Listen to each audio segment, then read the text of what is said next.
Salut à tous et bienvenue dans ce nouveau décryptage. Aujourd'hui, on plonge dans une situation qui a l'air super banale au premier abord, mais qui s'est très vite transformée en un cas d'école absolu sur la sécurité au travail. On va décortiquer une expérience de stage chez Jacquet Brossard. On connaît un peu tous la chanson, la logistique classique, la routine bien ancrée, et boum, en une fraction de seconde, tout bascule. L'idée ici, c'est pas juste de raconter une anecdote de stage, c'est vraiment de comprendre la mécanique de ce qu'on appelle un presque accident pour en tirer des leçons sur la prévention des risques professionnels. Ce qui nous amène à une question super intéressante. À quelle vitesse une journée hyper standard en entrepôt peut-elle virer à l'urgence? Parce que, imaginons un peu le truc. On est dans un environnement ultra structuré, les processus sont millimétrés, on est presque en pilote automatique. Et pourtant, la ligne entre l'opération de routine et le danger immédiat, elle est minuscule. Et c'est très exactement cette bascule que le rapport de stage de Louane et de son collègue Thiago illustre à la perfection. Bon, on y va? On plante le décor? Première partie, le quotidien chez Jacquet Brossard. Voyons comment ça se passe en temps normal. Alors, à quoi ressemble le rythme de travail habituel dans cette zone de chargement? C'est une mécanique super bien huilée. D'abord, on a la préparation de commandes gérée par notre binôme Louan et Thiago. Ensuite, déplacement de la marchandise vers la zone de chargement. Et là, les caristes prennent le relais pour tout mettre dans les camions. C'est fluide, c'est régulier. Le rapport explique même qu'après chaque mission, l'équipe va se poser en salle de pause. Bref, c'est le rythme cardiaque normal, presque rassurant, d'une grosse plateforme logistique. Et c'est important d'avoir ça en tête parce que ça rend la rupture qui va suivre encore plus brutale. Allez, on passe à la suite, l'incident de la palette. C'est là que les choses se gâtent. Donc, l'équipe est tranquille en pause et d'un coup, le chef de quai débarque pour les chercher. La mission? Refaire entièrement une palette défectueuse. Et là, on a droit à un vrai casse-tête physique. D'un côté, on a les cartons du dessus qui sont nickel, parfaitement positionnés. Mais de l'autre, les cartons du dessous sont littéralement écrasés. C'est un problème de fondation pur et simple. En l'état, c'est juste impossible d'expédier ou de stocker quoi que ce soit parce que toute la stabilité de la charge est compromise. C'est un peu comme une maison avec des fondations qui s'effritent. Faut tout déconstruire pour repartir sur des bases saines avec les cartons encore viables. Face à ça, l'organisation se met en place direct. Thiago prend les devants pour démanteler la palette abîmée. Son but, c'est de dégager le passage. Louan, lui, s'occupe de récupérer les cartons intacts pour reconstruire une nouvelle base solide à côté.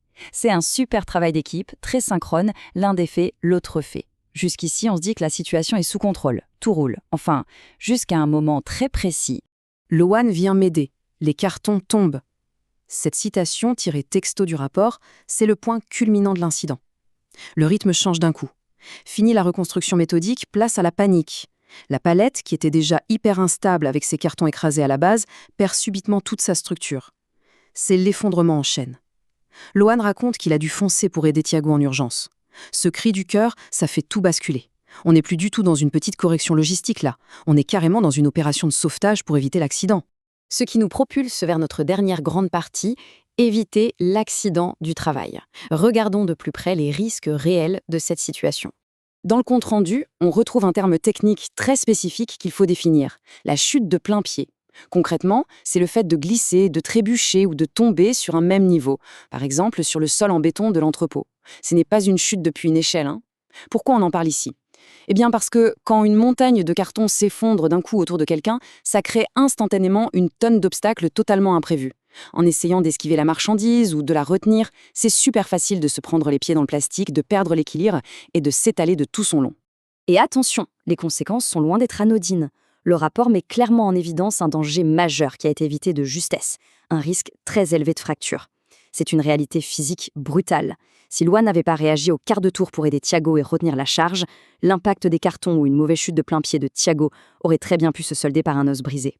On ne parle plus de simples gâteaux écrabouillés. Là, on parle de la santé et de l'intégrité physique d'un travailleur. Ça veut dire des douleurs, un long arrêt maladie et un gros choc pour toute l'équipe. Les enjeux sont colossaux. Alors, comment on a pu en arriver là ? Faisons un petit retour sur les causes profondes.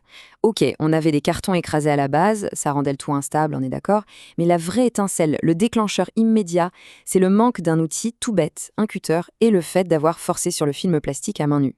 Le rapport précise bien que Thiago n'utilisait pas de cutter, il tirait sur le film en forçant. Sauf que, appliquer une tension pareille sur un film ultra résistant qui entoure une structure qui ne tient déjà plus qu'à un fil, c'est l'effet domino garanti. C'est cette force manuelle qui a fait céder le peu de stabilité qui restait à la palette. Pour clôturer cette analyse, ça soulève une réflexion presque philosophique. Comment l'ajout d'un petit outil standard peut-il modifier du tout au tout la sécurité d'une zone de chargement? C'est fascinant quand on y pense. Si Thiago avait juste eu un cutter dans la poche, il aurait coupé le film proprement, sans aucun effort sur la structure fragile, et les tartons ne se seraient probablement jamais effondrés.